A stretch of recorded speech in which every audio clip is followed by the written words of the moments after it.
Hey guys, welcome back. Let's talk about 7 things I don't buy in our homeschool.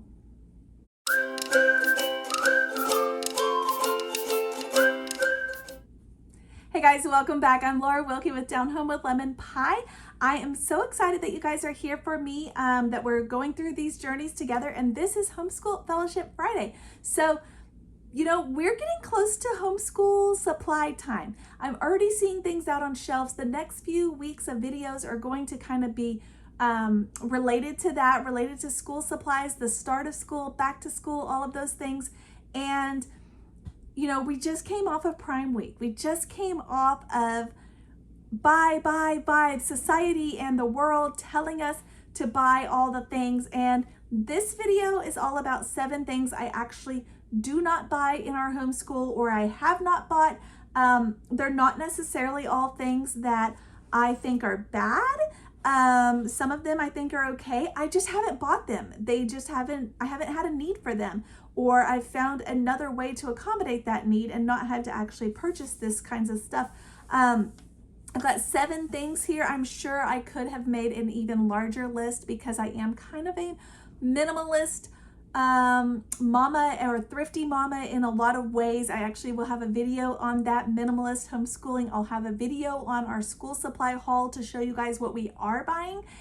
So all of these videos are coming up. If you haven't already, definitely subscribe, set an alert so that you get notifications for Homeschool Fellowship Friday. Every Friday I release a new video related to homeschooling, and if you're not following, you're gonna miss them. Also, just to kind of put this in your ear, if you're not following me on Monday for Mother Culture Monday, where I promote and encourage you mamas, this is a book that we are going through together, chapter by chapter. It is M is for Mama. This week we did chapters 4 and 5, and if you missed that, it was a very good video. It was all about self-care, treat yourself, all of that kind of stuff that the world is telling us and screaming at us, and how to approach it from a biblical standpoint. So if you missed it, go back and watch that video. But let's get started on this video, 7 things I do not buy in our homeschool. Okay, so if you've been following me for a while, you absolutely already know probably the first 2 things and the first one, but some of these might surprise you near the end, so stay tuned for the whole video. But the first one that I do not buy, I've talked about this in many videos, is new complete curriculum. That's kind of like both new curriculum and complete curriculum, because when I say curriculum, as far as new curriculum, I am talking like a big box set of stuff. Same with complete. I would not go out and buy these ridiculous price tags that I see for curriculum. $400, $500, $800, $1,000 for one school year for one student. I would absolutely not do that.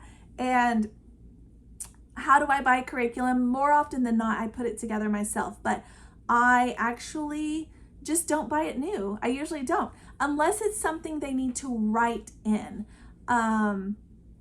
If it's something like a workbook or a handwriting book or something that you actually have to have new, then yes, of course we would buy that. But as far as buying like a box set of curriculum, I do not do that. I go to Homeschool Curriculum Marketplace on Facebook. Most of the curriculums have their own buy-sell groups on Facebook, so you can search them that way, whatever it is. Ambleside, buy-sell. My Father's World, buy-sell. Whatever it is that you're doing, the Good and the Beautiful, buying, selling, that kind of stuff, it will come up, and they all have those, and I usually buy them through those groups. I also use things like thrift stores, things I happen to find that's similar, but maybe not exactly the same as what the curriculum would. That's where I was talking about complete. A lot of times the curriculum sets have more things in them than you're actually going to use or need anyways, or even have time for. So I do not buy the complete sets. I strive to pick and choose what we like. Maybe we want to do art this year, maybe we don't. Maybe we want to do science this year, maybe we don't. You don't have to buy every single thing of every single thing that it offers because you're not even likely going to have time to get to it all. I'm just saying. Now, the second one is new books. I more often than not do not buy new books. Yeah, I just don't. If I'm going to buy new books, I'm buying them through something like a sale or through like Book Outlet. I buy a ton of books through Book Outlet and they are new books, but they are heavily discounted. Or I will buy them used from thrift stores, from online thrift, thrift books, those kinds of things, eBay, whatever. That is where I will find them. I've even found some that I'm using this school year at a consignment shop nearby. So if you want to know what we're going to be using, stay tuned in future videos. We will get to that. The third thing that I do not buy, and this is one of those that I don't think there's anything wrong with having it, I just haven't had a need for it. A binding system. I'm talking about where you can print the curriculum. You know, you might be maybe bought the PDF version and then you buy a binding system to bind it. I don't have one of those. I actually have never really found a need for it. Occasionally, the few small handful of times that I've actually wanted to bind something, I've just taken it to the little office store, like Office Max or Office Depot, somewhere like that. I haven't seen it to be a need in our homeschool. I can totally see it being something useful though. I'm not knocking it. If you're wanting to make little sets of books or whatever for your kids, little workbooks or little handwriting books or scripture books or whatever, I totally see the need for it. I just have never bought it because it has never been a need in our home. I've actually even done the old-fashioned thing where I will buy the folder with brads for what, 79 cents and a 3-hole punch, and we'll just hole punch those suckers and stick them in a folder. Yeah, you can't flip it backwards and make it all cutesy, whatever. That's how I grew up. It's old-fashioned. That's how I grew up. That's how I do it for my own kids. So I just haven't seen a need, at least not yet, in our home for something like that. I'm not knocking it, but it's just not something we've needed or used or had a desire to buy. The next thing is fancy brand specific supplies. Every year I see the Ticonderoga pencils everybody has to have, the Crayola markers everybody has to have, all these brand specific things. If they're not on sale, I am not buying them. And the Ticonderoga pencils, I did splurge on those one year, and I also bought just like the dollar store pencils, and I kid you not, every pencil that broke was the Ticonderoga ones. So I don't know if they had a bad batch or what, but that kind of sealed it for me that it wasn't worth it to spend the extra money on those. So it just wasn't necessary. And you know what, the Ticonderoga, I actually love the classic pencils, but I also love getting like themed holiday pencils, and I'm just not gonna buy the Ticonderoga. They're not worth it to me as far as spending that much more for pencils.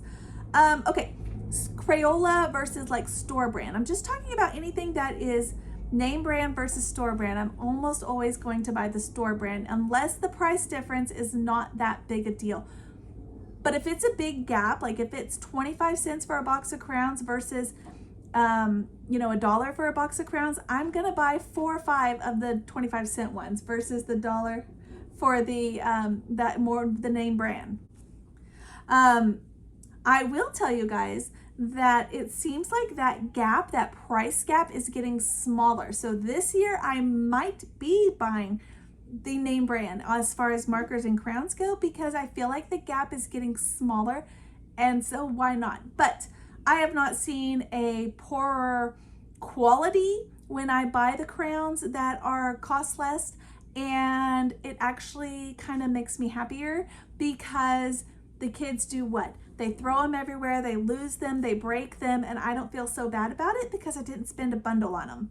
So something I'm going to tell you guys, I also don't normally buy the sets versus like the individual. I did go to Walmart this year and I saw they had a 80-pack of markers at Walmart. They had it marketed as a classroom set, and I thought, wow, that's what we need for our homeschool, because I have 7 kids and we're all using them, and they would last so long because the markers always get dried up or whatever. And it was I think it was $18.97 or something. And I thought, that's not too bad because you get 80 markers It actually said it was 10, I think it was 8 colors and 10 sets of each, or it might have been the reverse of that. It might have been 10 colors, 8 sets of each. Either way, I walked over to the other side of that aisle where they were selling them individually, and those same exact markers were $1. So whether I'm buying 8 sets or 10 sets, I'm still not spending $18. So just a heads up there, guys, before you start buying. And I even looked on their website to double check, and the pencils were the same, the crayons were the same, the colored pencils and the crayons were the same. And you know how it tells you like how many people have it in their cart?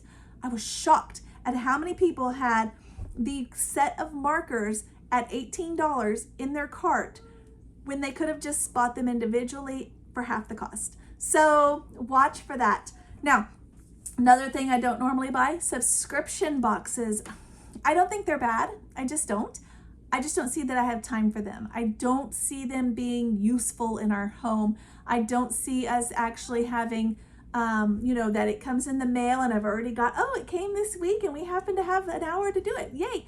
I see it being more 2 or 3 months have gone by and I've got them piled up and we haven't gotten to any of them. I see it being that kind of thing. So I just haven't actually done that.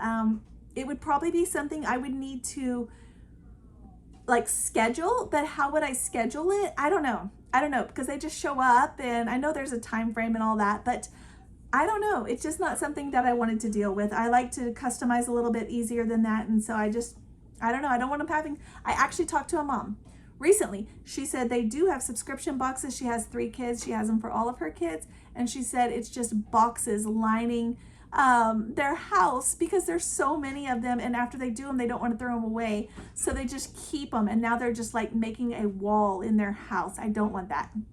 So the next thing I don't buy, guys, co-op classes. You guys have been following me for a while. You know we are not part of a co-op. We never have been part of a co-op. I just don't see the usefulness in it. I just don't. It's not something that I've needed. I don't want our homeschool to be school. I want our homeschool to be home. And I feel like if you start doing co-op classes, you start running into that school world.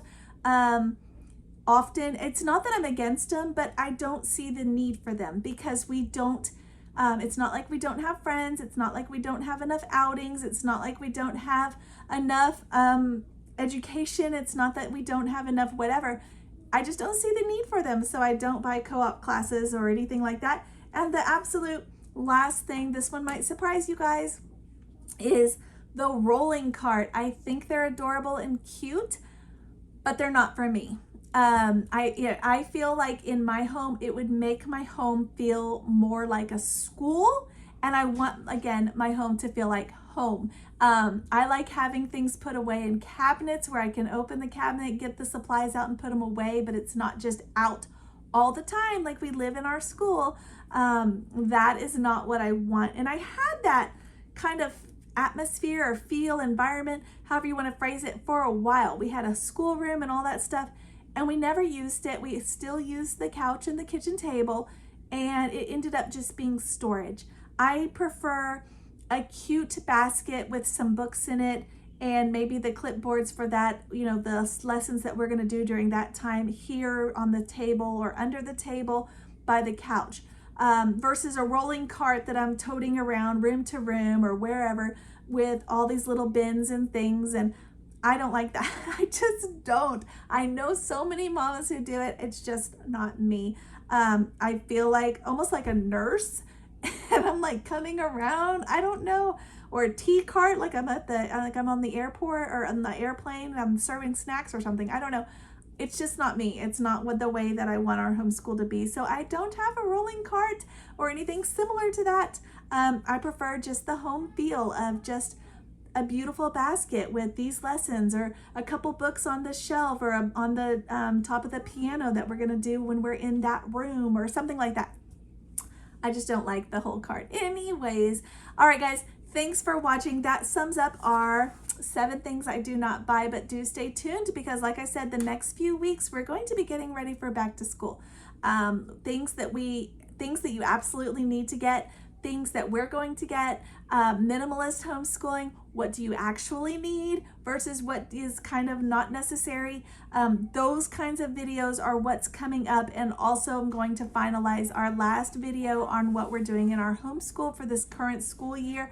Some fun surprises there. And if you missed what we're already doing, I already did the family subjects, the history, science, Bible, and geography. If you missed that, it is linked below. Thanks guys for watching, and I will see you next time.